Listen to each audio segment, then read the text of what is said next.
No pressure. It's 100% going on the podcast. All right. Well, thank you for coming in. Thanks for having me. What was your name again? Francesca Doris.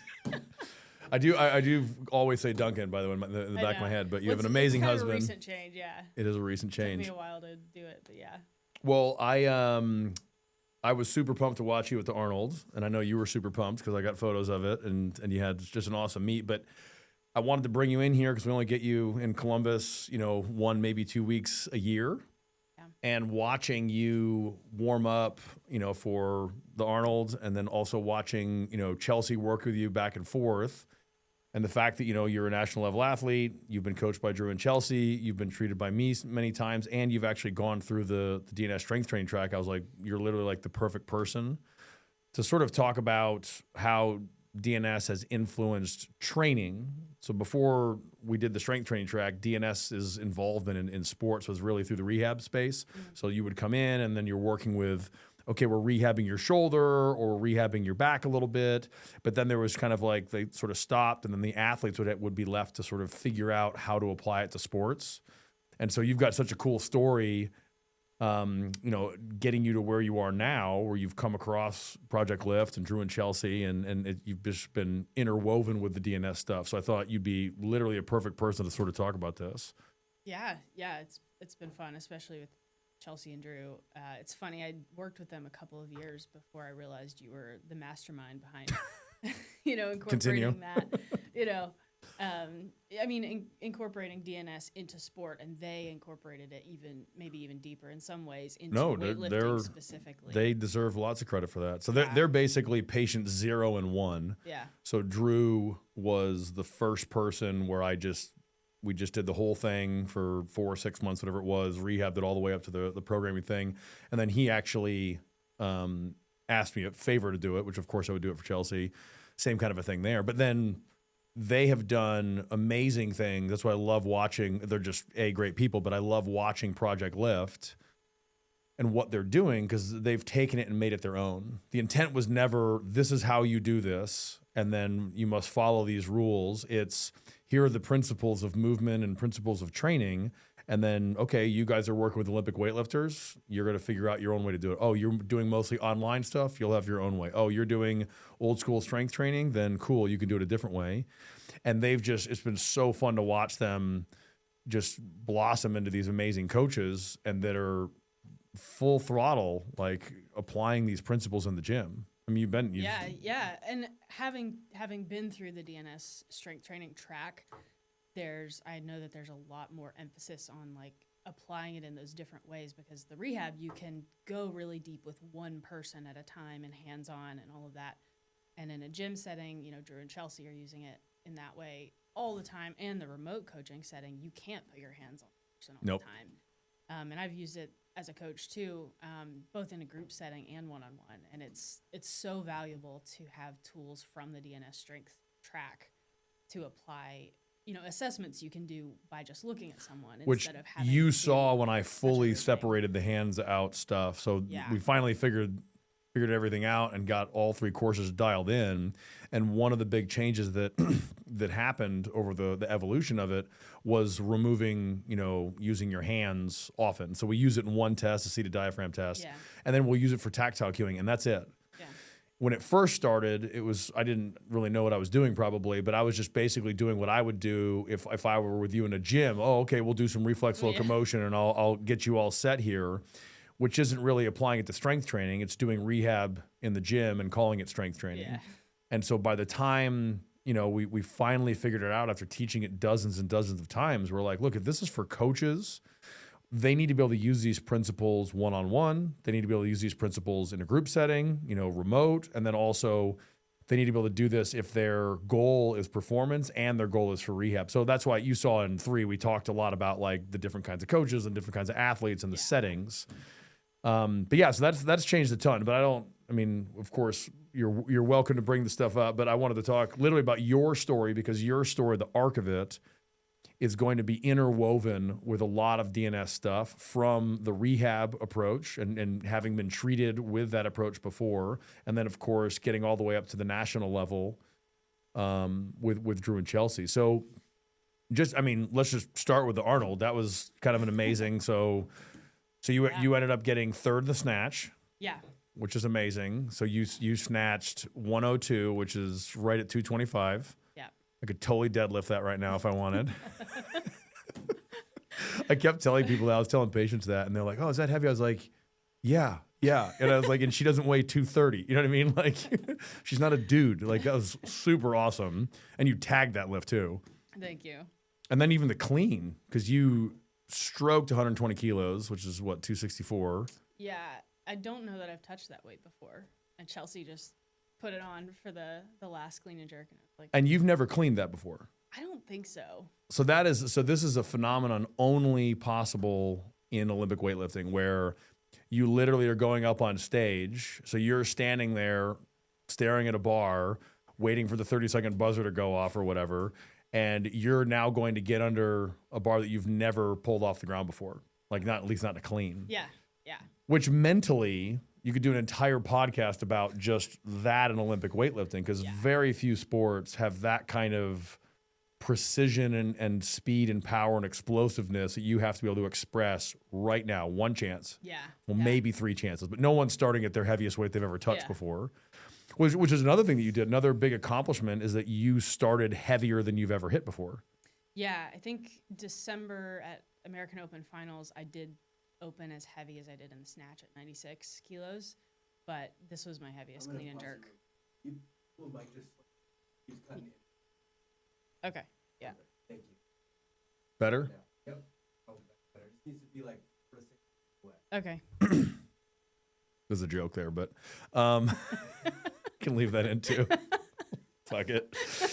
No, so you had opened at 96 kilos at Americans, but now you did not. Would you open? You opened at 13 here in the Arnold? 116. You opened at 16. I opened at 116 this time. Yeah. And so that was my heaviest opener, and actually, I think my heaviest.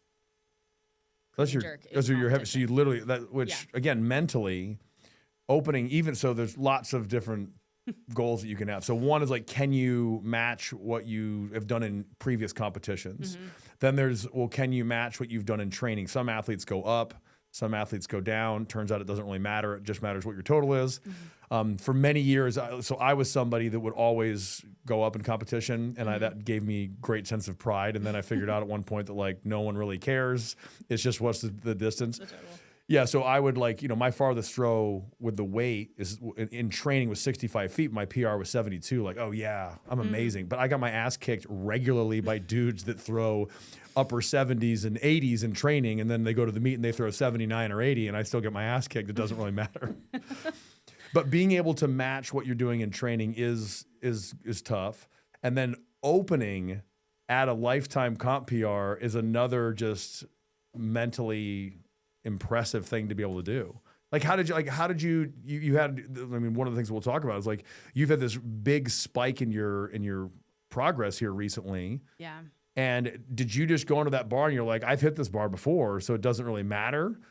Yeah. I mean, one of the things we can get into when we get into the story arc, like you called it, is that for really the first 4 years of, well, at least the first 4 years of my competition and training, I was getting tweaks and injuries all the time. Minor injuries. Like, I never slipped a disc or like dislocated anything, but enough to disrupt training every cycle.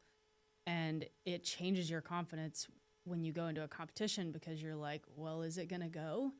Yeah. Like, is it going to go up this time? And so now I've had a year or so of like really consistent, heavy training. And I just didn't question it going into this one. Yeah, that's cool, because like good tie-in there, by the way. So you were able to train for a year, build confidence, and essentially train that fear that you were going to get hurt on the platform out of you through consistency, which of course in the DNS strength training class, we talk about that as like movement efficiency, reducing the load on the tissues of the body so that you can actually perform better. So that the reason that you would do the DNS stuff is, one, reduce risk of injury, which we can kind of get into, and two, maximizing performance. Those are the two reasons that you would do this. And so you're a perfect example of that. But let's go back to the beginning, because I love these stories. I'm sure you're just unaware of how naturally talented you were. Not to take any credit away from the hard work that you're doing, but you got into weightlifting, as many did, back in 2018 via CrossFit, right? Yeah, 2016. It was my last year at university, and there was like a week of seminars called Women's Weightlifting Week. My wife would be all about that week. Yeah. I mean, she'll go speak cool. at that if you guys want. Yeah, it sounded cool. I had no idea what it meant. I was telling you earlier. No I grew background up in with this really small town, really small school. Like, didn't get to play high school or collegiate sports because of the size of the school, which is. And I used to teach in Western Kansas. Like, that is a small school. I mean, yeah. My town had 2,100 people, or probably less then growing up. And your town was like 50 miles wide because it was all country stuff. Yeah. So like your township or whatever they call it. Yeah. So I didn't train for a sport ever, and then went to this seminar in 2016. Literally didn't know exactly. Last year of college. Had never lifted a weight. Yeah, never done a workout in the gym. Literally didn't know the difference. This is now 10 years ago. Literally didn't know the difference between a dumbbell and a barbell. And now you can tell the difference based on the knurling, if it's an Eleiko bar or if it's a Rogue bar, or based on the whip. Like, this is probably a Leoko bar. Yeah, exactly. So I went to this women's weightlifting week. Dr. Kelly Smoot, she's a physical therapist now. We're good friends. She was doing her undergrad then, and I met her because she was doing this talk. And her specific talk was, this is what powerlifting is, this is weightlifting, Olympic weightlifting, this is bodybuilding, and there are sports, and people do this. And I was like, that sounds cool. So I talked to her afterwards. She says, through the school, like us in the health sciences majors do personal training for $5 a session. But you're not even, at this point, you're not like big muscles. No. You just roll in and you were interested, and she's like, yeah, you can try this. Yeah. Well, I in love fact, these stories. I'm my last year of college, in college, you have intramural sports and stuff, but you don't have like I didn't have as like a big friend group that we did pickup sports with. So I was probably in the worst shape of like my teenage years, or like that, young adulthood. Of your youth. Yeah, and I was like, man, I miss movement. I miss doing this kind of stuff. So I signed up with her. We did 3 months of powerlifting. I think my first back squat PR was like 220 or 225 or something. I don't, and I still, no, I know, but I totally believe that. Yeah. Because when we get into like how quickly you got to the national level, I mean, women train for years to squat 225, and it's not like you were 200 pounds. No, right? And I didn't know that then. I think I still don't have like a good gauge for that. Fine. But yeah, so I mean, I'm sure we tested like bench and deadlift too, because that was those were the 3 hours training. She was like, I think you would like CrossFit. Do you want to do CrossFit? Here's this great gym. So I went, signed up at her CrossFit gym, did that for a couple of years just for like fun, fitness, But this was, this is when you think you cleaned close to 225 pounds. I mean, most likely. I had to sometime because my first nationals, I clean and jerked 109. So you got into CrossFit in 2016. You tinkered with CrossFit for 2 years? Yeah. And when was your first Olympic weightlifting comp? December 2018, but I didn't start training Olympic weightlifting. So within 2 years, 2 years, you went to an Olympic weightlifting competition, and you did 109 kilos. No, not that one. Okay, you did 100 kilos. I don't even remember my numbers from the first Doesn't one. matter. It was just like a local meet. But a couple months later, February 2019 was when I decided like I want to start training. The head coach at the CrossFit gym had coached people in powerlifting, Olympic lifting, strongman, 2 nationals in each of those. And he was like, I think you could get pretty strong at this. Do you want to give it a go? He was correct. Yeah. And so I started trained for like, month and a half through April, did a local meet, qualified for nationals. So your second meet ever. Yeah. And a little over 2 years into touching barbells. Yeah. Basically. Yeah. You qualified for nationals. How'd you do? I placed 11th. Yeah, which is just totally fucked up. Like, it's just like, that's my point. Like, you're like, yeah, I don't know, I'll try this. Like, sure. Well, I was like, you're definitely cleaning over 100 kilos. Is this normal? Yeah. So my total was 191. So I hit an 82 snatch and a 109 clean and jerk. 2 years into training. At what body weight? It must have been the 71 class because I would have been a perfect 69. So 71 is 150-ish? Something like that, yeah. But I was a light 71 then. Oh, so you weren't even like close to the... No, not that time. That's all. So I just love those stories where like you just, I've always told the story about my wife, like just picking up the hammer and her first year, every meet indoors, she hit a personal best. Every meet outdoors, she hit a personal best. And at the end of her first year, she had just started throwing the hammer. She wins collegiate nationals. Just... So you just kind of come in and you're like, yay, CrossFit, I'll try Grace. And you're just sort of doing it and you're the kid in the class. It's just having a good time. And people look over there. I was like, man, that's pretty heavy. And you just kind of got in there and just did it. Yeah. It's funny, like that first nationals, because I hadn't had real athletic experience otherwise, like competition hiked and rode experience. Bikes. Yeah, but like no lights, no crowd, no nothing. And I walked out on that stage shaking. At nationals. At nationals. So your third meet, one. your third meet ever Yeah. was U.S. nationals. Yeah. Cool. And continue. Shaking. I was like, I don't know where I am. Picked up the bar, dropped it on my back. Which it is rolls awful. Down my back, slams me into the platform. Gravity usually wins like in that case. Bruises my knees, the whole yeah. thing. It was like that was my entrance into the, the national circuit.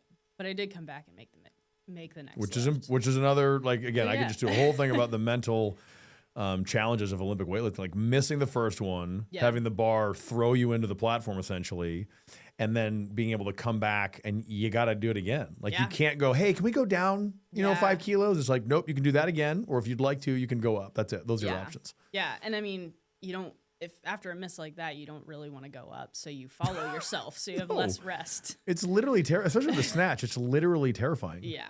So what about Olympic weightlifting attracted you? Was it, being successful at something obviously is a cool thing because you're like, oh, I'm actually like decent at this. It doesn't sound like you had any clue. Yeah, you had no idea. But then was there anything specifically about it? Because I loved the precision of everything.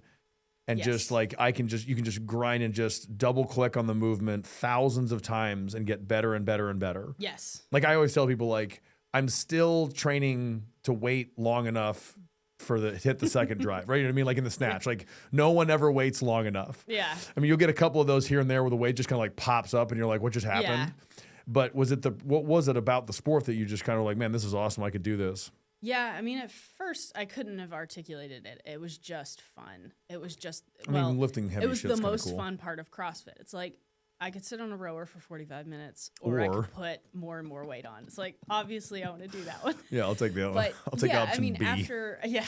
But after I started training, I just loved the feeling of like pushing against the resistance. Yeah. And I loved the technicality of it. I would argue that the snatch that you did, 102 kilos, that was a full, like maximally heavy, because that tied your PR, right? Yes. So that ties your training PR. So that is a maximally heavy, full squat snatch. I have the photos to prove this. I'll make sure I put them in the podcast thing there. So getting into that overhead position where you need full shoulder flexion, external rotation, thoracic extension, full hip flexion, full dorsiflexion, and you're under a tremendous amount of load. That's a 225-pound squat, overhead squat essentially. Yeah. And then to get it up into that position, you have to be maximally ballistic. So that right there, a maximally heavy full squat snatch is one of the most impressive movements that any human can do, period. Right, and most humans don't have the mobility that you guys do to actually get into that position. So that's what's so fun about the sport. Well, it's interesting. We talked about this a little in DNS, like what happens with individuals who are hyper flexible versus like lacking mobility. I had a lot of hyper mobility as a kid, and I've talked to several PTs, chiros, along the way, and they're like, this probably saved your body because it taught me. This sport taught me stability with the flexibility and mobility. Yeah, it taught me to use all of them together. Yeah, because we talk about it. I think it's probably all three of them really. But how joint position management, which we dig into detail in the second one, basically is a combination of passive and active structures. Yeah. And so if you're not getting as much from your passive structures, your active structures, the muscles, have to basically work harder to keep you in that position. So if you're naturally sort of flexible and mobile, then you need to be really, really good on the strength side with the muscles and the motor control to be able to manage, all the joints positioning. And obviously strength training like this is going to be the best way to do it possible. Yeah, and this is another reason I've loved both Chelsea and Drew's specific approach to weightlifting and DNS.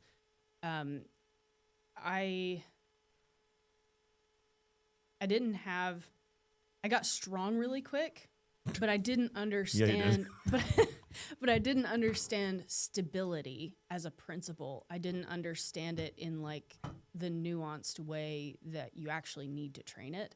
So, I hear this a lot. I train in a CrossFit gym right now. We're pro CrossFit here. It's okay. I love CrossFit. I started CrossFit, right? But, in CrossFit gyms, in like bro gyms, gold gyms, whatever, across the country, like, especially because I train while I travel, obviously, as a competitor, there's this giant focus on strength, but the stability and the like movement quality, active mobility doesn't get talked about as much. And that's one of the things that saved me, because, I could, snatch or clean and jerk or squat pretty heavy early on, but I didn't have good control. Which is something that you as a stability, right? Like you as a naturally flexible person are going to have to work on that more than a typical person. Like everyone else is like stretching their ankles out so that they can get into and you're like, how far do you want my knee past my toe? Chelsea's the same way. It's like, that's a lot. But that's cool though, because then you got into the sport, and because you're working with such fantastic coaches that are not just like, okay, more weight is better. Yeah. They're like, let's actually work on the movement quality, which, I mean, maybe this is a perfect point to talk about. Like, how did you get involved with Drew and Chelsea then? Yeah. They had done a program called Strong Coach, and then a friend of mine had done the same program, so they knew each other through that. And I was going through like a coach change. It was the end of COVID, which was a crazy year. Like, I had a bunch of life changes. I trained in a basement, like one room by myself for a year. That's dedication right there. But so the end of that year, I hadn't competed because all of the things. And my friend introduced me to them. He was like, I think you guys would get along and they could help you. So I did the 90-day onboarding program with Drew for Project Lift, and I was so frustrated. Well, they're not just trying to hook everyone. They're trying to find the right people. Yeah. And so if you come in and everyone else just wants smash mouth, like more, they're always digging into why, or hold on, let's pull back here a little bit. And should we be doing this? Not can we do this?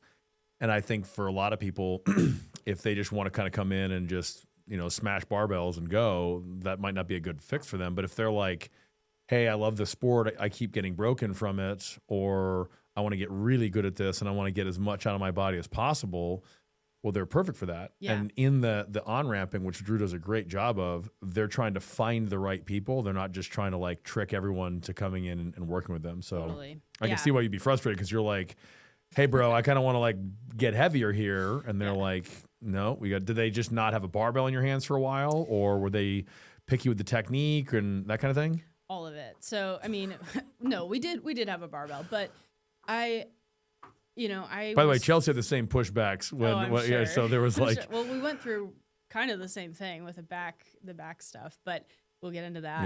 Yeah. No, I was frustrated because, I was fresh enough into the sport that I wasn't getting hurt all the time, even though I did have an old back injury from 2018, which we'll get into later. But you're not rolling in with like tons of injury, like an ACL from soccer and all that kind of stuff. Like, not really even tweaks, at that point. It was like, and I heard you say this on your previous episode, like, you think soreness in your back is part of training. Oh, yeah. So, like, I didn't see that as an early warning sign. It wasn't prohibiting training, but it was there. Not at your age. Not at that age. Yeah, because I don't remember 24 or something at that point, 25. And So no, I was frustrated because I wasn't getting injured. I didn't recognize that early warning sign. So I come in, I'm like still kind of fresh in the sport. I'm like, I just want to go. Like, I want you to open the gate and let me lift heavy and teach me how to do that. And they were like, no, we're going to just strip everything back for 3 months and actually get to the nitty gritty of how you lift. What I can't wait is like the trajectory of your career just got changed dramatically because they basically caught it, and we'll get into the details. Before you had, like me, I'm rolling into CrossFit with 3 huge disc herniations. So like, cool. I mean, I learned a lot from that, but the trajectory is limited by the tissue damage that I accrued, over the course of my career. Yeah.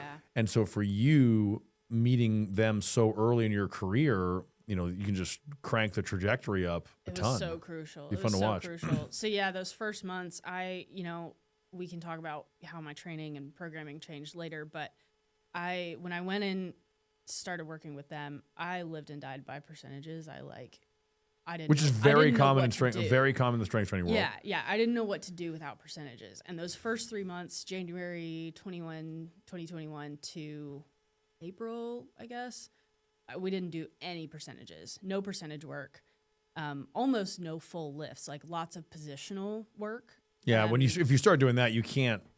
It's hard to figure out what should your mid-thigh rack pull be relative to your clean, and then they're all different. But it does require a lot more from the athlete. Yeah. So I'm aware of that tradition. I came up and my coach used percentages as guidelines. So he might say, hey, by the second set of 6, I want you at least at 82%. That's it. Yeah. Or he would say, hey, I want you hitting the heaviest set you did from last week. I want you to hit that in round 4 or set 4. But there was never like what a lot of people do. They kind of they micromanage everything. Like, okay, the first set is 73%. The next one is 75%. And they go up from there. And you kind of force the athletes to kind of be doing the work that they need to be doing. But if the athlete feels great or they feel like shit, it doesn't really work that great. So them forcing you to kind of feel your body, which you're tremendous at. Now you can read your but I've treated a lot of athletes. Like you can feel your body really, really well, which is a superpower when you learn how to sort of read it. Yeah. It can cause all kinds of problems where you become hyper fixated on, pains that you can feel when you're doing this. And I had a really tough time with this. You're not really injured, but you can feel it. Yeah. And some athletes that, some of the West Side guys that they just have no pain. Their pain tolerance is so high. Yeah. They don't even register that stuff. Whereas I could feel the tiniest little things.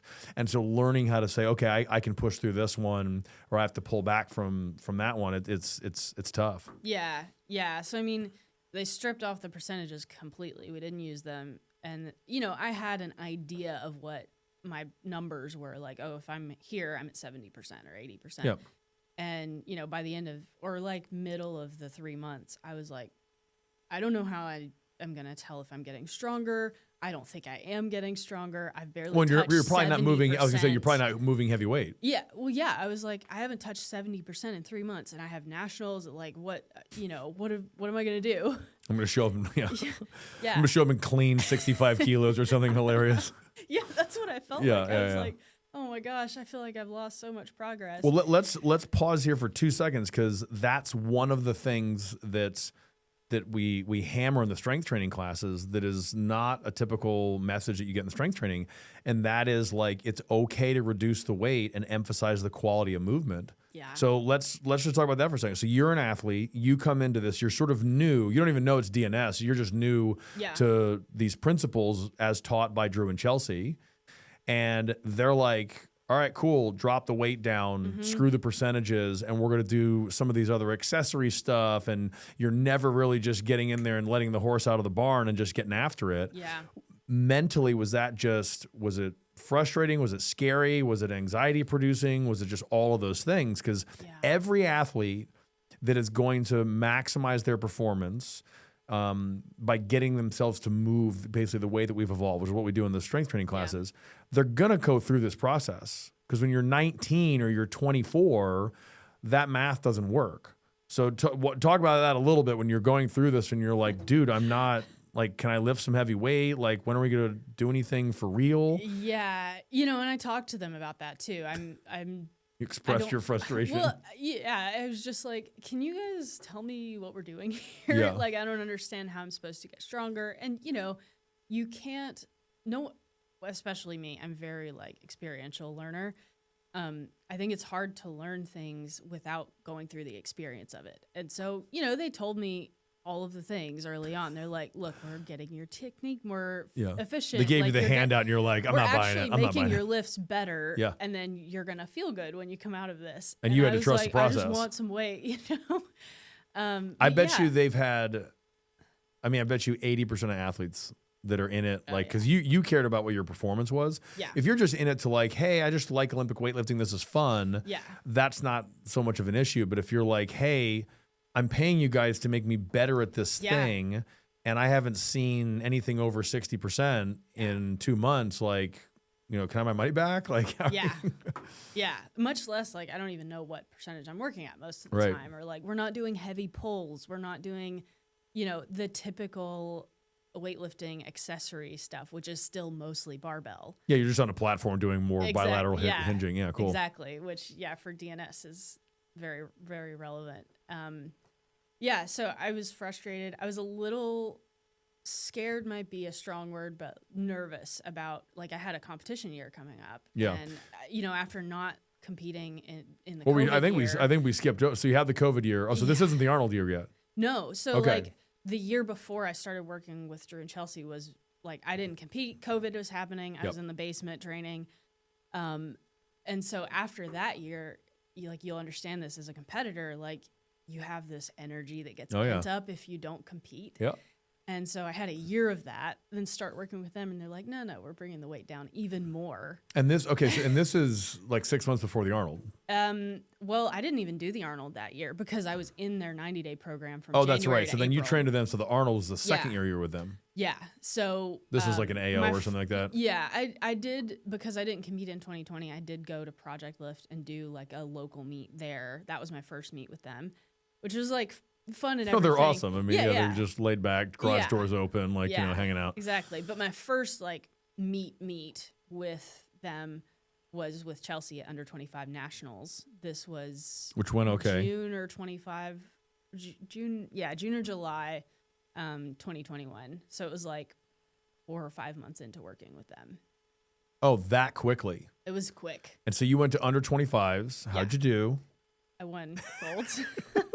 So you won. So that came in, and this was after. So you had been just dragged through the coals of like, can I put some fucking weight on the bar here, people? And then I think maybe that had to have been a light bulb moment where you're like, oh, this actually works. Yeah. I was like, okay, of course I worked hard, like you're competing, but it didn't feel like such a grind. It didn't feel like I was guessing, or it was just like, I'm just going to go lift what's on the bar. And Chelsea was like singing Disney songs, which was such a different thing than what I was used to, especially, I think weightlifting's come a long way in the last 10 years. Like, more women are competing more than men. I heard someone told me at the Arnold that there's more women in USAW, which is awesome. Yeah. So with this, was that like, okay, well, hold on, you said that it wasn't as much of a grind. Another thing that I think doesn't make sense to an athlete is that more is not always better. Yeah. And so every time you go to the gym, you want to kind of like leave some skin on the platform and just go after it. So if you're not doing that, it's hard to feel progress. Like for us, when we would get ready, my coach was an amazing strength coach for peaking us. Mm-hmm. Like, I would go from not being able, like, I could touch, I wasn't a very explosive athlete, but like I could run and touch the rim, and I could, in 3 weeks, I could flat-footed dunk a volleyball. Wow. Where it's adding inches to your vertical. So like, he was so good at this, but the shit we were doing in the weight room, like, I'd come in and we'd be in there for like 25 minutes, no sweat. I was like, this is worthless. It's not doing anything. Yeah. And then, you go through, you trust the process, and then you come out, and then you're actually sort of better than you think. Whereas as an athlete, especially like a B+ talented athlete that just had to like push hard all the time, it just doesn't make any sense. So, and then you weren't working hard. Then you get to under 25s, and it went great. You couldn't, I guess you could have lifted more, but you couldn't have placed higher. Yeah. I mean, Well, part of the thing that's changed over these years of working with Project Lift and then meeting you and taking DNS is my definition of working hard has changed pretty significantly. Like it used, especially coming from CrossFit, it's like you want to breathe heavy, you want to like feel exhausted and be sore and all this stuff. It's still fun sometimes, but Sure is. like it just is. It's still fun. But you know, one of the other things that I was doing in those first 3 months, not only was I doing light barbell, but instead of trying to work towards 4 or 5 barbell days a week, I was doing 2 or 3 body weight days of training. And it's a program Project Lift runs called Vital Strength. It's all body weight. You know, you get on Zoom, and I was like, this feels like a yoga class. What is this? Yeah. Well, I did that the whole like that was a big focus those first 3 months. And movement quality recovery. Yeah, you're not beating the shit out of your bodies with a barbell. Animal flow movements that are body weight on the floor, and it didn't make me sweat. You know, it didn't make me sore, but it was so difficult to control those movements. Well, it's huge for motor control. This? And of course that played a role. Like I still do that today. Well, I mean, I think you know this, but though Chelsea uses a lot of the developmental sequence that we teach in DNS. We don't actually cover these in the strength training classes because those are covered in thorough detail in the exercise track. In the strength training classes, we might use variations of them for warm-ups, but Chelsea, having gone through a lot of the exercise stuff, uses developmental flow and probably yoga and some other things mixed in there. Yeah. To do those vital strength classes, which is another sort of deviation from the traditional method of you're just on a platform and you're doing, you know, clean snatches, then cleans, then heavy pulls, then you're doing, you know, some squats, and then you're going to finish with some RDLs. Yeah, exactly. And like everything is heavy hinging, and they were like, okay, we're not going to be doing this all the time. Yeah. You're on the platform 2 or 3 days a week, and then the rest of the time you're doing lots of accessory stuff outside the sagittal plane. Tons, like lots of breathing, lots of rotating, lots of single arm, single leg, you know, twisting, all of it. Which is another very against the grain for traditional Olympic weightlifting and strength training, where most people, they're doing bilateral hip hinging. Almost all their movements, certainly 75% of their movements, are locked in the sagittal plane. They have you off the platform more. They have you way out of the sagittal plane. Yeah. You know, lots of unilateral stuff, asymmetrical loading, more complex movements, working on a lot of the other accessory muscles and stabilization and control and allowing you to recover. And then they're dosing the platform differently, as opposed to old school method is just you walk into the gym, you get on the platform, and you just go hard 4 or 5 days a week. And it just, we'll get into it, of course, but it just kind of beats the body up. Yeah, yeah. I mean, and we can get more into it as we go. But even my accessory stuff, you know, like there are dumbbell presses in traditional weightlifting accessory, right? But even those, it's like I'm in a B stance, I'm rotated this way, I like press this way, and then I press this way, or like rows. Movement variety, Yeah, like even rowing, you know, it's this pull, this pull, this pull. It's like there's so much variation even within the traditional movements. Yeah. And it's great. And so you had that, and then you that was in not 2020, that was in 2021, yeah. And then now you're kind of bought in at this point. Yeah. Like, okay, this is working. I mean, that was probably a nice little like, oh, okay, cool, I can do this. Yeah. You're like, oh, that actually works. We can do that again. Not to mention, I like them. Like, well, they're super nice people. Cool I mean, they're people, two like the nicest people on the planet. Yeah. But, we'll cut that out. But no. So you then is the next year the Arnold?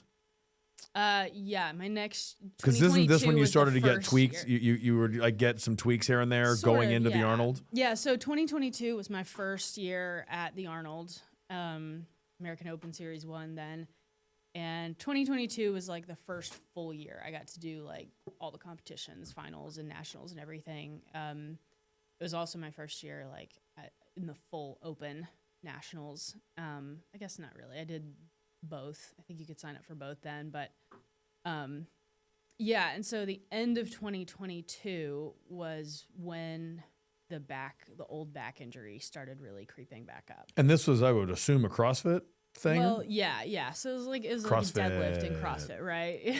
In 2018 or something. Does not cause high risk of injury.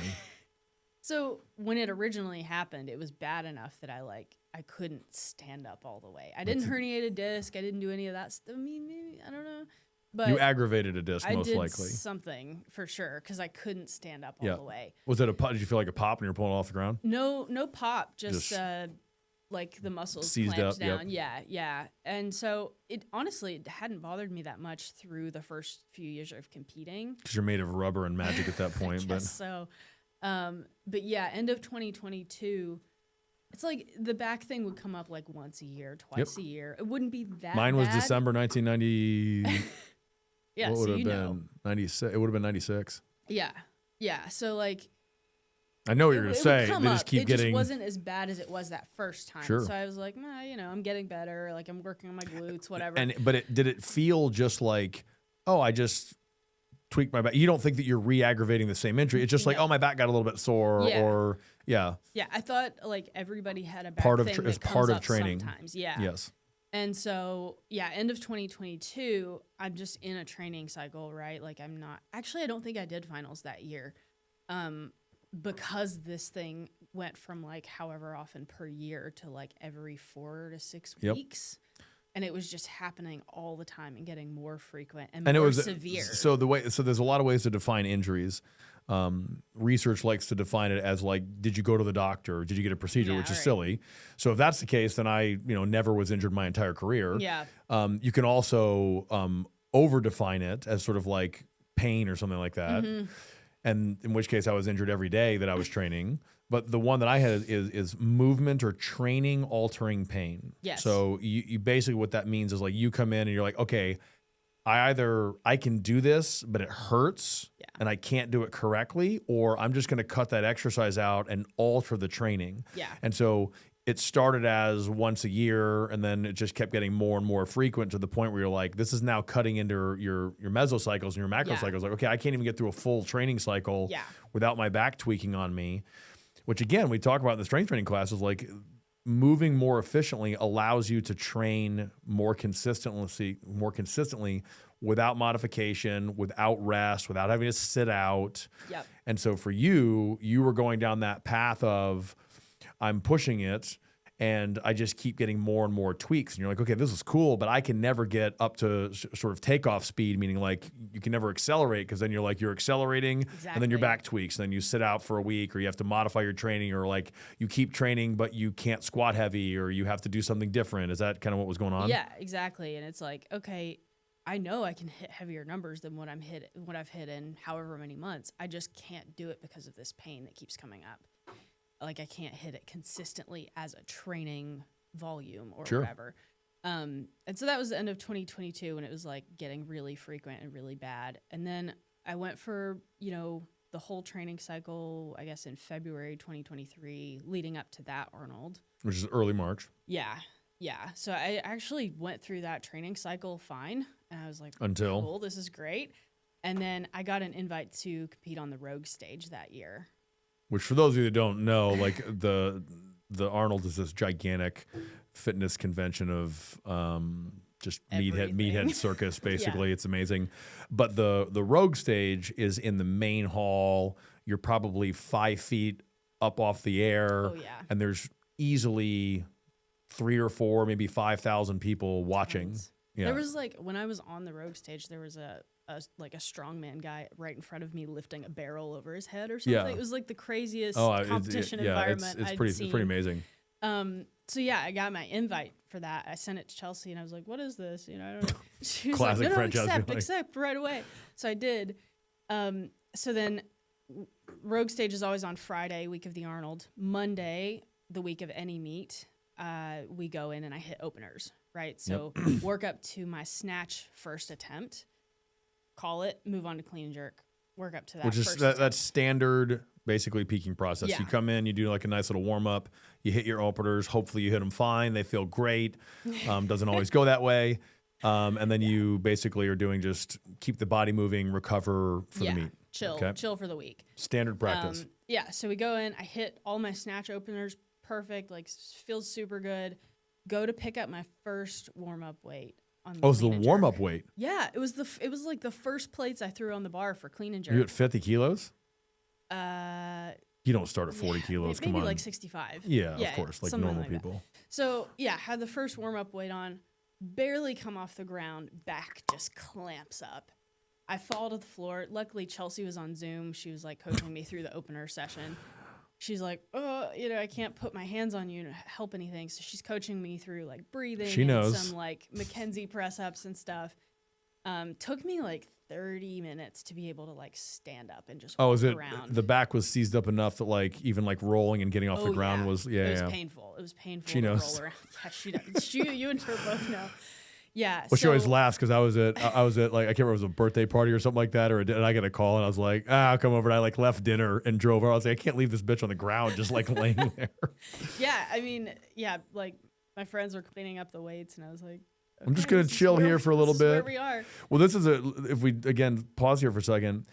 This is another case where the internal effort, so the muscular strategy that you're using to pull 65 kilos off the ground, which you could at that point you're doing, that's not quite, it's a little over 50% of your max, probably like 60%, maybe 50 something percent, and yet your back tweak. So it wasn't the load on the bar; it was actually your muscular strategy that you were using to brace that actually aggravated. I wasn't there, but I would guess it was the disc. So then that gets aggravated. And it was your bracing strategy that you were using to pull off the floor, not the actual weight itself. And I think a lot of people don't get that. And that's one of the things that Collage has been teaching for decades, which is it's more often the internal forces, meaning the forces that your own muscles are applying to your own body. It's more often the internal forces that cause the injury than the external ones.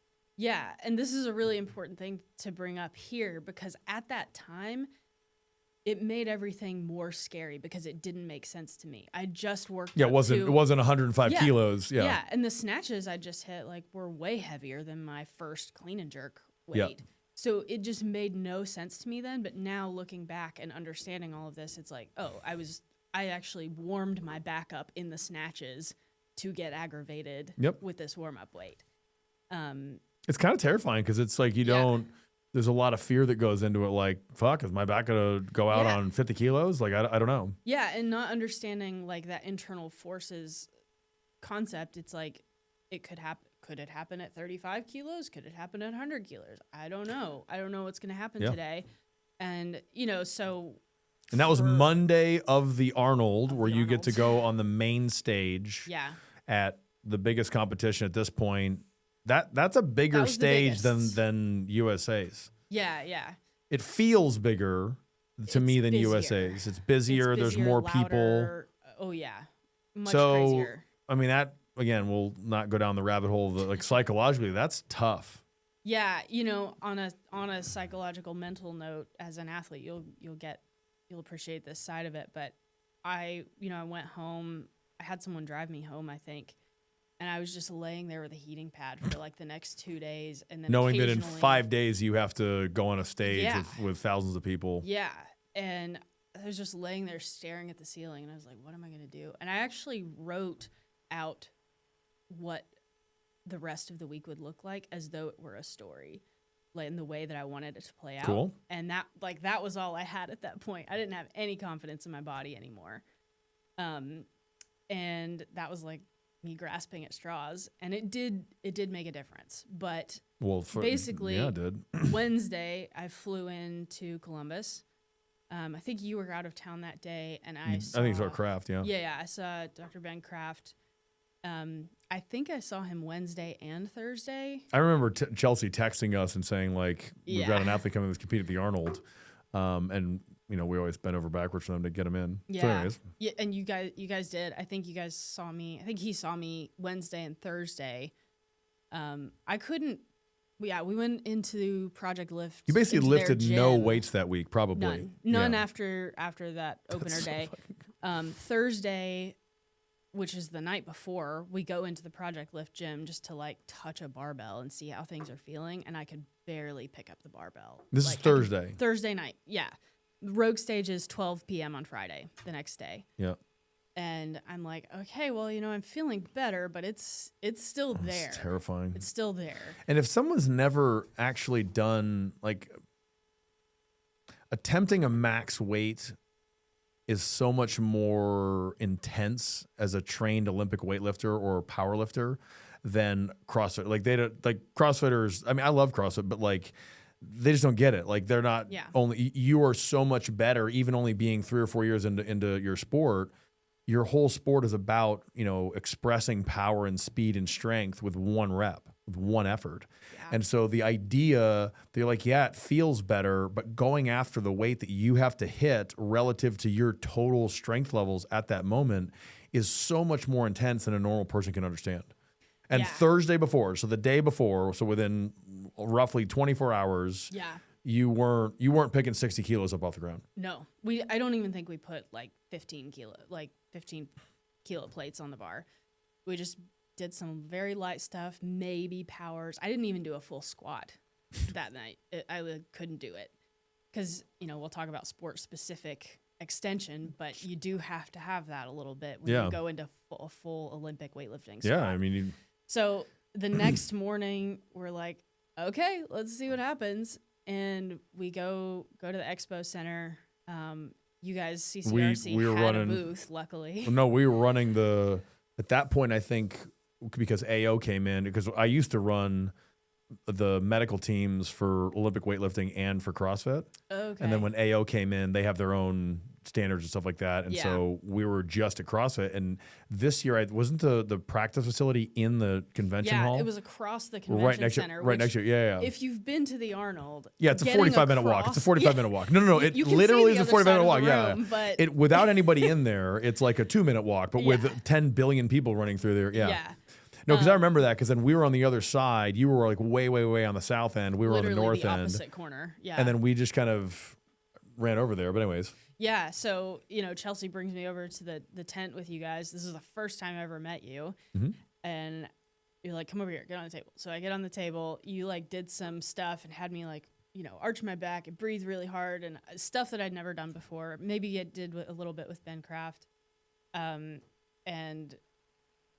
I was like, I don't see what this is doing, but did you really think that? Well, I just didn't understand it. If you guys don't know her, she's a very nice person, but like I can see her just going like, the fuck's this guy doing? The body work that I was used to up to that point, like dry needling, I love dry needling. It helps me so much, but it feels more intense, right? Sure. Than like being put in a position and breathing. Well, I definitely use reflex locomotion on you. For sure. Yeah. For sure. But I didn't understand what was happening. No, I can see you going like, the fuck is this guy doing? But it did feel better. So I was like, okay, whatever. Well, I didn't think it felt enough better, right? So we maybe spent 10 minutes max. Yeah, this was morning of. This was like 20 minutes before. Yeah, we probably did. Area. I don't remember exactly, but I'm willing to bet, just based on what you're telling me, that we did some mobilization, some press-up-y kinds of things. We adjusted it. I probably did some soft tissue work. I probably worked on your hip flexors a little bit. And then we finished with sort of some reflex work to get the stabilization there. And when you get the diaphragm working better and the pressure on the belly, the back muscles relax. And if you can get the back muscles to relax, they take away that just massive compressive load that they were applying. Because if you tweak your back, your erector spinae that we refer to as the compressor spinae in the strength training classes, it just clamps down on your spine, and then that actually makes it easier for you to tweak your back. So that's why you can't bend forward to touch your toes or to tie your shoes or grab your training bag. And so that's probably what we did, but I don't remember exactly. Yeah.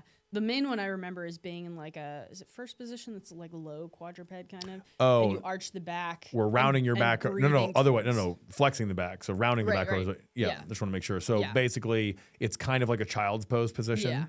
And I'll put people in that position specifically because that's the easiest position to get the back muscles to relax in. Yeah. Which at that point was the problem. You had some tissue aggravation of the disc, but the protective guarding that the erectors were kind of trying to execute was the reason that your back was still bothering you. Yeah. And so putting you in that position, and we were using the technique called reflex locomotion that a lot of DNS came from that.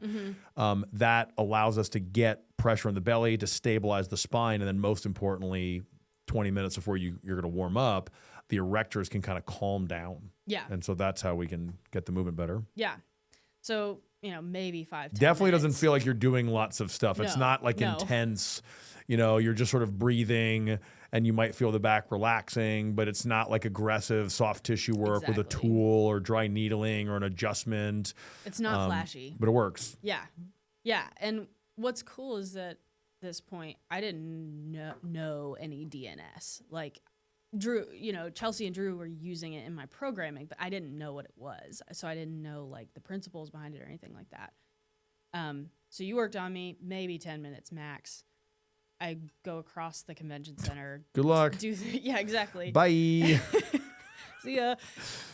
Do the rogue stage, and I came in second overall. I got a silver medal. Which is incredible. I mean, I didn't think I was going to lift it all that day. Right. So like anything. Which is amazing because the day before you weren't able to do that. And mentally, the fact that under any conditions, the fact that you were able to even get on that stage, because like you were probably, like for people that aren't Olympic weightlifters, you're in there's a warm-up area and you're just sitting there and you just slowly work up with weight. And it's actually, it's loud, it's intense. There's a lot of like subtle confidence games going on. You're, in the corner of your eye, you're watching someone like, oh, wow, that chick just crushed 80 kilos or whatever. Slapping their thighs. Slapping the thighs. And there's just, it's just a very, very challenging environment to walk into when you're like, I haven't like picked up 60 kilos since I tweaked my back to the point where I was laying on the floor for half an hour. And so mentally to go in there and do that, I think is a lot more impressive than maybe you're giving yourself credit. I honestly went into this like deep meditative, like dark cave during that session. It was just like, all I can do is breathe and like do one rep at a time, warm-ups and on, the attempts. That's amazing. I mean, that's a cool story. That was all I could do. But that was your first exposure to DNS yeah. in terms of like directly DNS, as opposed to you'd obviously been getting lots of DNS principles and exercises with Drew and Chelsea. So you got second on the Rogue stage. Yeah. Yeah. So, I mean, talking about applying DNS to sport, like 20 minutes later, go straight over. I mean, for that, if we double click on that one, like I was just saying, it's learning how to stabilize in a way that maximally leverages intra-abdominal pressure. Yeah. But uses the least amount of posterior chain possible. And that's another divergence. Most of the strength training world, heck, most of the rehab world for that matter, it's all about the posterior chain. So the stronger you make the posterior chain, the better. And that works in the short term, so that we call that pattern an extension, compression, stabilizing strategy. But learning how to stabilize in a way that you're getting as much out of intra-abdominal pressure so that your back muscles don't have to crank on is one of the major ways that DNS and what Drew and Chelsea teach at Project Lift diverge from traditional strength training. Yeah. Well, and I think this also speaks to what did you call it? Not the pressure points, the locomotion. A reflex locomotion. Yeah. So it speaks to like that aspect of DNS, like the neurological aspect. You didn't teach me anything in those 10 minutes. No, it's like rule number one, don't do new shit. You cued my body to do a thing that I couldn't consciously do. Yeah. Like, we talk about like unconsciously incompetent to like consciously, or you know what I'm talking about. Yeah. The progression is. So I didn't know any of that stuff at that point, and what you were doing cued my body to breathe and brace and work this way, and it immediately worked. Yeah. Which is just one of the coolest pieces about that for me. Which is kind of neat because the strength training class is essentially, I would say, Taylor, if you agree with this, I would say that learning how to brace correctly is one of the primary things you learn from DNS strength training. And it's kind of funny. I was talking to a Strong First instructor a while back, and like no one really teaches how to brace. And actually Strong First does a pretty good job of it. But like if you go to like a lot of other, like I've done my CrossFit cert, like they don't teach how to brace. Olympic Weightlifting, USAW does not teach how to brace. And in the DNS classes, the first class, so strength training 1, everything is bilateral and symmetrical, so we're sagittal plane. It's all about learning about intra-abdominal pressure, what it is, how do you assess it, and how do you train that. And so then you leave there knowing basically how to do squats and hinging with a really, really good brace. And Olympic weightlifting is obviously squats and hinging at the same time. And so that, would you agree that that's one of the bigger influences from the strength training stuff in how you as an athlete goes, like the way that you're bracing for a lift? Yeah. I mean, I would say, I've also got my USA WL1. You know, I've done some like other coaching certifications and stuff, and I agree that no one teaches how to brace. You know, most of these certifications and paradigms teach the movements and then some technique and how to do them, right? It goes like outward in. Yeah. DNS starts at the core, which is literally the center of the body. Yeah. And then goes out from there. Yeah, literally and figuratively, we start at the core. Exactly. And so I would say it's the central thing, and it should be. Like in having used it in practice as an athlete and a coach myself too, that's got to come first. It's and so how then and if we finish the story, then like how did that had a pretty big effect on the injury stuff? Huge. Yeah, it's funny. So that was like a huge triumph. It felt like, wow, that was amazing. That should always be in your head like that. Yeah, and it really was. It was. Chelsea and Drew say this all the time, but pain is a teacher, and like, are you going to listen to it? Yep. And you know, so it's funny. On the heels of that meet, I was like, let's go, let's do more. You know, I wanted more you just weight. got down I to wanted the big, more competitions. And within a couple weeks or a month, Chelsea and I have this conversation about sitting out. It's like, what do you think about sitting out nationals this year? You know, she's like, of course, it's your decision. You know, you're the athlete. Which is a tough ask after you just had this amazing achievement. You got second on the biggest stage you had competed at that point. Yeah. And she's like, yeah. Well, she just saw, I think, and this is where the trajectory changed, I think, for you.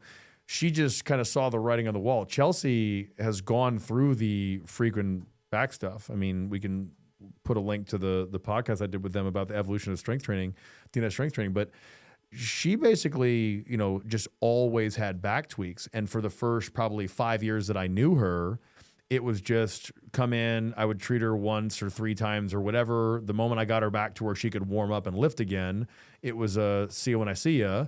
And then she would tweak it again. And it was over and over until she couldn't stand up and couldn't go to work and pain down her leg and all that kind of fun stuff. So I think that she kind of, and this is what a great coach does, is they can actually see the big picture and go, okay, I know you're looking like 6 feet in front of you, like I want to go here. And she's saying like, well, let's just step back and like, we want you to go here. So in order to get to that higher level, you have to kind of pull back, which is really tough in your mid-20s when that kind of logic doesn't make sense. Yeah. After just having this big meet, you're like, no, I want to keep doing this. So you somehow, like, how did you just trust her? And you know, there was, of course, a part of me that was like, I can't skip nationals. Like it's the biggest national meet, you know, like why would I do that? But a deeper part of me, you know, looked back at the last 6 months and how frequent the back episodes had been and was like, I actually don't want to keep doing that. Like there was just pretty a wise part of at that me that age. was like, I just don't want to do it. You know, we talk about how hard of a, you know, mental decision it is to make to skip. Well, originally it was just going to be nationals, and I ended up deciding to take the full year of not competing. But it's a much harder, like that feels less defeating. That feels very proactive to me even then. Whereas like what's really defeating is to choose to keep going. Which most people do. So like changing your technique is terrifying for an athlete. The more successful that you are, the more terrifying big changes of your technique are. So I was a thrower. And when you do that, like you threw this far, you lifted this much weight with this approach. Yeah. And there's a saying they have in business all the time, which is the systems that got you to where you are what prevents you from getting to where you want to go.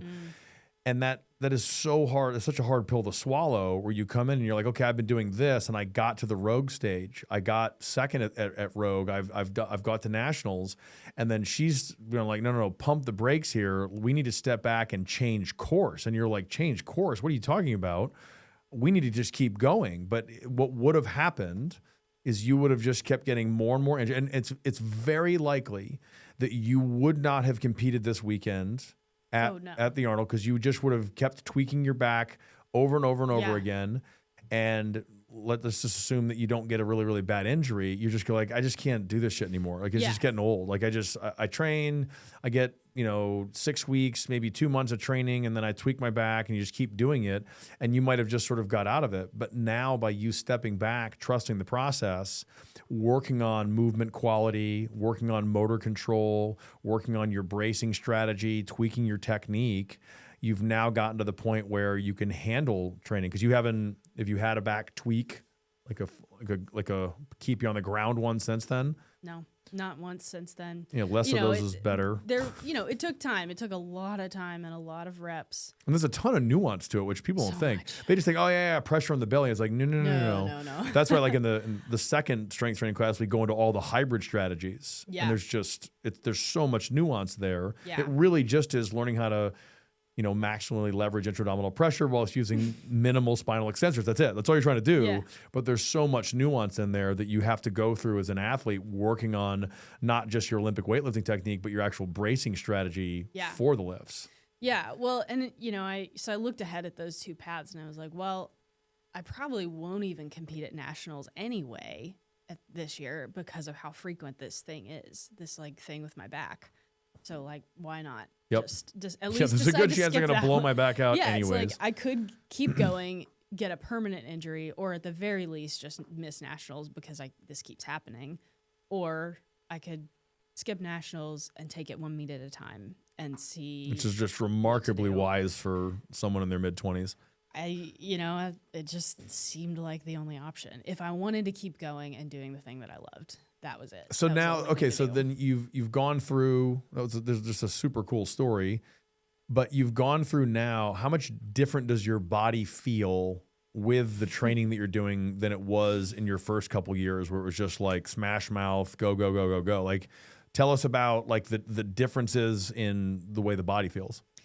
Yeah, I mean, it's funny that year that I decided to skip out on all the competitions. I actually took the first DNS Strength course, the first of the 3 in series. May of that year, 2 months later. Yeah. That was when I asked someone. I was so funny. This happened twice to me. Lane Palm was another one that this happened to. I was like, oh, has anybody done Olympic weightlifting?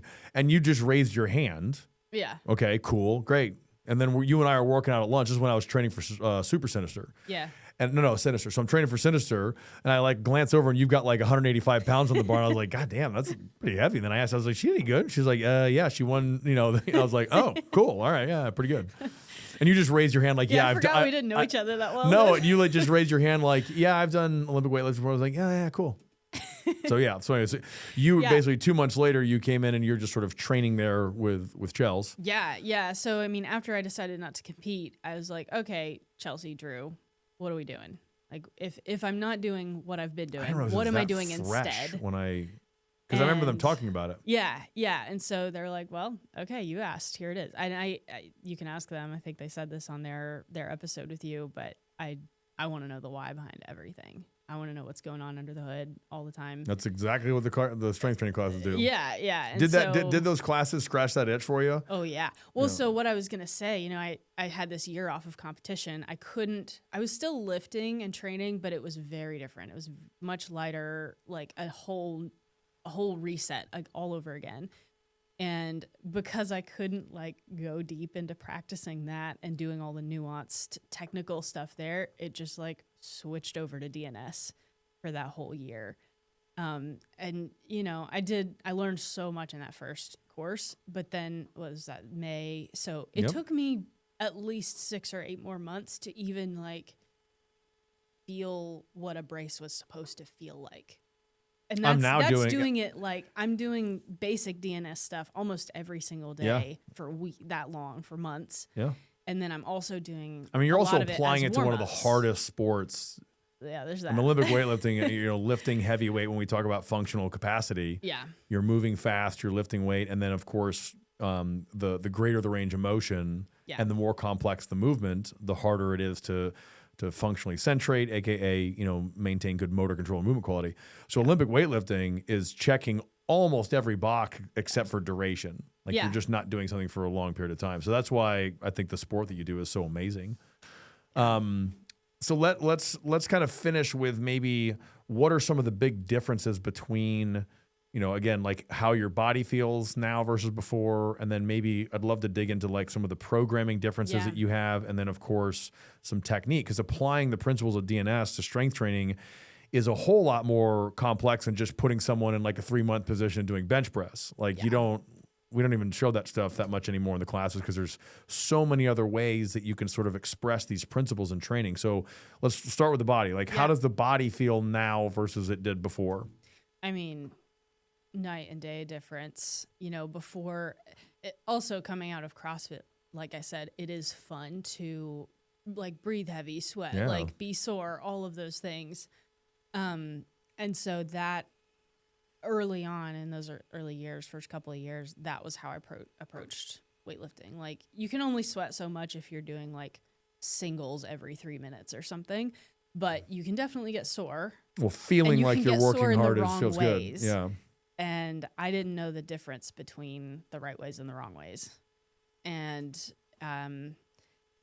you know, I never worked with anyone who was like, oh, you should be in pain. Like you just grind through. No, it. it's the culture across it that does it. It's not the coaches. No one has to tell you that. Yeah. Everyone. Yeah. That's the expectation, which I think is the reason that CrossFit works. It's also the reason that, you know, you can get beat up doing that. Yeah, totally. I've never seen a coach say, no, Francesca, keep going. Yeah. Go heavier. It's just, you know, written in the fabric of the culture is this push yourself, which is amazing.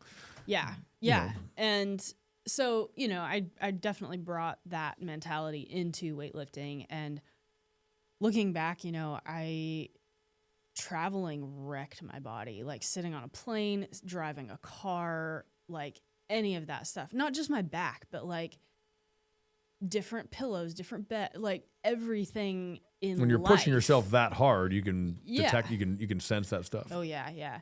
But yeah, I got more tweaks in life basically because of the mindset and the way that I was pushing, the way that I was approaching. And now how is it now? And now, you know, occasionally I still get a little tweak. Like I sleep weird. I've got a thing in my neck right now. Not a big deal though. Like none of it. And that's part of training. Yeah, for sure. They're just not training altering pain. Yeah. Is the difference. Yeah. Yeah. Yeah. Discomfort and pain. That's an important distinction. But no, like I don't have these major tweaks that I have to alter training for even a day, really. Like occasionally there's a movement that I'll, you know, use a kettlebell for a lunge instead of a barbell or something. But like avoiding the injury is one of the most important things. So the body feels a little bit better. You're not modifying the training as much. No. And I haven't had anything that lasted more than a week or something. Yeah, and that's normal things that kind of come up. So now you can stay on the program better. Yeah. You can stick to the plan, so to speak. That's great. Now, what are some major differences in the programming that Drew and Chelsea, you know, are doing with you now that's much more consistent with the DNS principles than sort of more traditional Olympic weightlifting? Yeah, you know, like I said, when I started with Chelsea and Drew, I didn't know like what the DNS container was. So I didn't know what was DNS and what wasn't and whatever. But even since I took the first DNS, which I got to take with them, which was so cool because as an athlete with your coaches, you like do the lecture and then we go train on the lunch break. Literally, we do 90-minute breaks. And then we go train on the lunch break. You too. And then we immediately go into the hands-on, like the practical stuff in the afternoon in the DNS strength courses. And after that, they incorporated even more. So like we really went back to the basics of it. So some of the, you know, one of the things that Chelsea and Drew talk about is like people come to them to teach them Olympic weightlifting. They don't come to teach them how to breathe. Like that's not what people are asking them for. And so I was at that point. I was like, teach me how to move. Like, well, and you also, it was kind of probably pretty cool because you were taking the actual classes and you were getting coached by them. So, and you needed, you know, to scratch the itch of like, I want to know why this bracing strategy is better than cranking your posterior chain on, or I want to know why full foot loading is more effective than just loading your heels and cranking your knees out. Yeah. So like before, you know, at the beginning with them, we would include some of the things like in vital strength that you were talking about that are from the DNS exercise courses. that are more like movement flow, rotational stuff. I was doing a lot more of that after I took the first DNS strength course with them and understood the principles and had practiced them and like felt that physically in my own body in a room with them and with you. We stripped it back even more. We went back to like you're in 3 months lying on the ground breathing. And, you're practicing the movement strategies. Yeah, or like in high oblique or like something like that. And that was, 45 minutes of my training sessions. But that you're doing a lot of like in the classes we break down skill acquisition, skill application, skill strengthening. Yeah. And so then they peeled you all the way back. Like, no, let's just really make sure that you can load that shoulder correctly. Yeah. And then work from there. Yeah. So early in that year, that was the first time you get introduced in that track, in the DNS strength training track. So we really stripped it back for a while into like, in DNS strength, we start with the position. We're not loading. We're not doing a dynamic version of the position. It's just the position. So I did that for a very long time before we loaded or before we did any movement with it. Skill acquisition. Yeah. And then really, really slowly, like over the next year, worked up to. Well, but I mean, that's the functional capacity piece that we talk about. Like, okay, learning how to brace correctly, laying on your back with your feet on a box, it takes some practice. But then doing that with 102 kilos, in a snatch is completely different. And so then there's a motor learning, part of that process, but then there's also the functional capacity piece. You actually have to train yourself to be able to express those patterns at high intensities. So, I mean, let's talk about like the squatting. You and I talked this morning about that, where you're just not squatting that heavy, right? I don't really know what my squat maxes are. I've done a squat program with them, but typically we don't. I squat, in the lead up to competitions because you just need that exposure. Volume, Yeah. But typically for strength, stability, side to side balance, we're doing lunge programs. Which is one that, I'm still screaming at the top of the hill for this one. Yeah. So are you doing front foot elevated or off of flat ground? Both, but I do a lot of elevated. A lot of deficit step back lunges. Yep. Yeah. The movement we're talking about is called the front foot elevated step back lunge or reverse lunge or whatever. You can, the way that we do it or the way that we teach in the strength training classes, you're basically keeping your weight on the front foot. So it's a squat pattern on the front foot. Yeah. But by stepping back, you're getting the pelvis out of the sagittal plane and you can train leg strength without cranking your back on and aggravating it.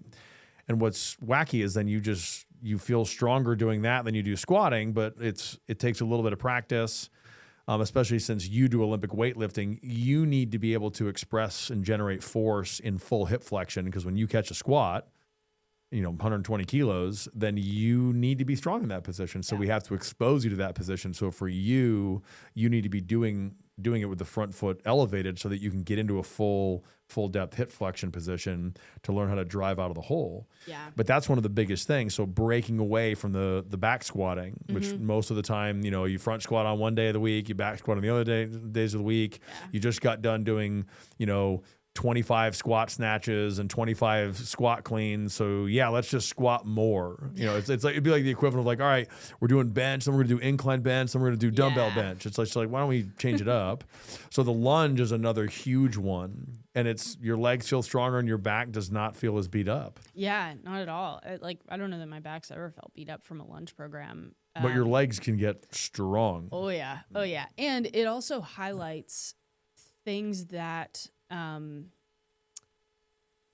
like a back squat can hide in side to side stuff, which is a thing that I really That's a great way to put work it. on. That's a great way to put it. Like I was really good. I wasn't trying to do this, but I was really good at hiding those little imbalances in the full lifts with a barbell where your left side is attached to your right side, and I couldn't hide that in the lunges.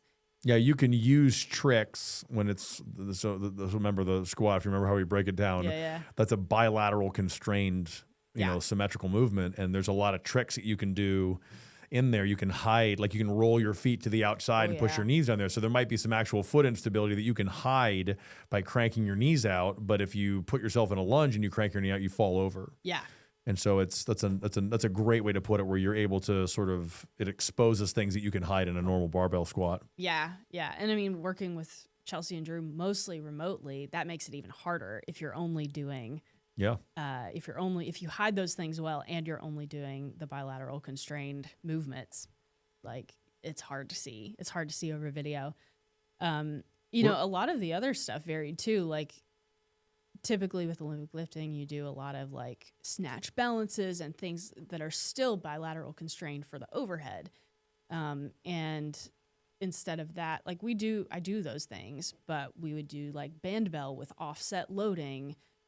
Breaking out of the sagittal plane, asymmetrical loading. Yeah. Lots of kettlebell, lots of dumbbell stuff, like check get-ups, Turkish You're get-ups. still working on, overhead stability, but you're doing it in a way that's just not a bilateral constraint, like I'm just holding onto a barbell the whole time. Now you've got a kettlebell or dumbbells, or, you're using bands or chains or something like that. Yeah.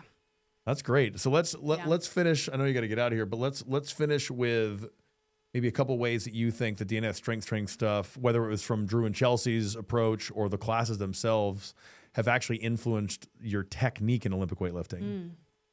Yeah, I mean, the big obvious one is the brace. Like you said earlier, it's not a thing that's taught very much or at all. The assumption is that you can just do it. So to me, the analogy is like running. Yeah. Most people don't. I mean, I've worked with a lot of like sub 4 minute milers, and no one's teaching these people how to run. Yeah. Now, in some cases, they just sort of naturally can kind of figure it out. But there's the assumption is just like, well, just run and then you'll just figure it out. Well, we'll just lift heavy weight and you'll just figure out how to brace correctly. Well, what ends up happening is you end up basically pushing yourself into an extension, compression, stabilizing strategy. Yeah. And so then learning how to do that, like how do you think that that's impacted your technique? Like, yeah, I mean, before the most instruction that I got on bracing was like, I did have people tell me like swell, fill up the belt, right? Like push out, which is only half of it. If there's any familiarity with DNS, it's both, and it's like, yes, you breathe in, but you also brace from all sides, resisting the outward pushing force. Degrees. And I didn't have that second part, so the back had to crank on. That was the only option. And in fact, I think sometimes the pushing out and the breathing out without the counter pressure actually makes it worse. Well, it's learning how to pressurize into the back is the hard one. Right, from this direction. Yeah, so that's why we talk about the cue, push your belly into the belt. When you say that, you typically you'll contract the diaphragm, you'll drive everything forward into the belt, and simultaneously crank the back on even more. But learning how to pressurize into the back that forces the erectors to elongate and thereby relax a little bit. Yeah. That's the nuance that's really hard to do, especially if you've got 120 kilos on the bar. Yeah. And so, as we integrated more of the DNS into more dynamic movements and positions, like I did a lot of kettlebell deadlifts, single leg sometimes double, both. But the brace was the big one that changed for me. So like learning how to first push off the ground and maintain it, because, Olympic weightlifting, you're in this very awkward position for the back. Yep. Especially like when the bar's right at the knees. It's the weakest position. It's the worst. And that's where it would always, so up. What she's talking about, for those of you who have not pulled heavy weight before, you can brace correctly, and then when you come off the ground, as you start to move faster, the pressure basically gets reduced. It just sort of shuts off, and then the erectors have to take over. So you're mid-lift. Mid-lift, you're learning on keeping. So I always teach it as you're maintaining pressure through the first pull, all the way through the first pull. So as you go into your second push, if you want to get nuanced about it, your second push, which is when the first push is from the ground to basically like mid-thigh, we'll say, and then the second one is from mid-thigh to where you're standing all the way up. You're doing most of the work overcoming the inertia of the barbell through the first push, and it very often that's when you're generating the most force, and so then the pressure just disappears and your back takes on. So you actually had to do a lot of stuff to just work on that specifically. Tons, yeah. So kettlebell stuff. Sometimes it was loading a bar. Eventually, it was loading a bar and working on just coming up to the hip, or the the pocket, we call it in lifting. And then the second place that my back would clinch on before was off the hip. Off the hip. Sometimes, yeah, sometimes. It was less common than the first one. So we did a lot of like isolating the ground to the thigh or hip, and then separately isolating coming off the hip. So we would use a lot of block work once the dynamic movement was safe. That's cool. So yeah, the brace was the big one. You know, as we got into it, like, you know, like I said earlier, the core is the center. So you start there for both stability and power. And then you have to learn how to, like, you know, extend the leg, open the hip while maintaining the brace, which is hard because it's like you can't feel it as well. And well, it's super nuancy because a lot of people, they leave, we were talking about this morning, they leave the strength training class thinking that you want to just lock your spine in a full brace. Yeah. And you need to lock your spine in a full brace when you're coming off the floor.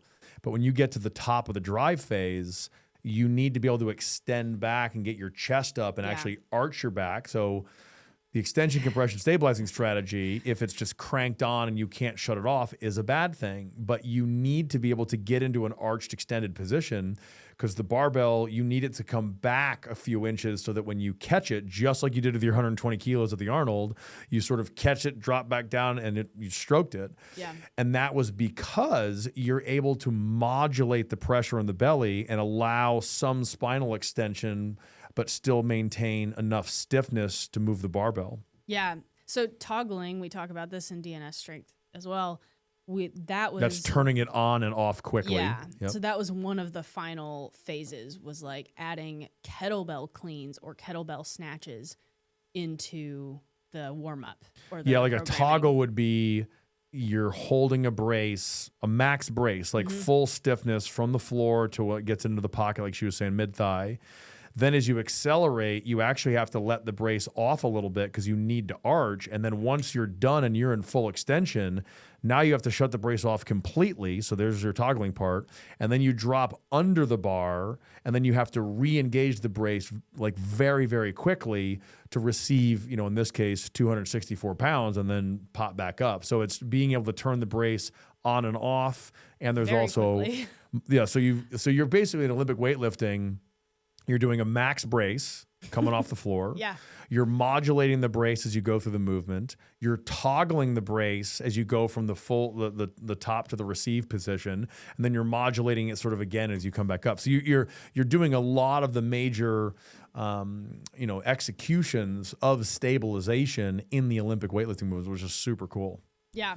Yeah. So, and it took a year off competition, and then really I would say it didn't come full circle for 2 or 3 years. Like we just hit the 3-year mark, which was cool to have you at this Arnold. I was glad to watch. Yeah, you know, like see these big lifts. There was like no pain. It's way beyond just no pain. It's like way beyond a baseline. Well, and now you're performing at your best.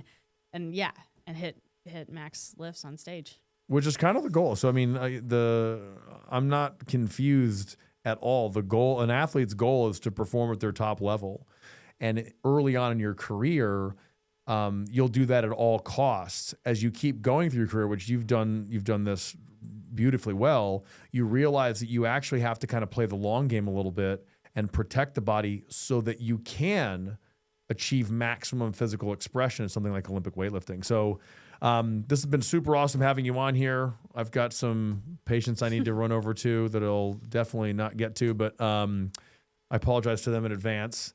But it's been awesome watching you lift great. You're, of course, fun to be around. It's been fun, training with you, I guess. Yeah. And I'm just excited that Drew and Chelsea have such a great person to sort of work with, because they're just a great resource for applying DNS to strength training in general, and of course to Olympic weightlifting. So that would be project-lift.org, I think is their website. Yeah. So please check them out. How can people find you? I have Instagram. I use there you it go. sometimes. That a girl. I don't other times. Chelsea system. Through Drew and Chelsea, through you. Yep. Yeah. Well, please. We're gonna watch your newfound trajectory. So I can't wait to just watch how much stronger you get, and we'll get you on the main stage next year and start lifting even bigger weights. Yeah, for sure. Thanks for having me on. No, it's been great. Thanks. We gotta go. That was great.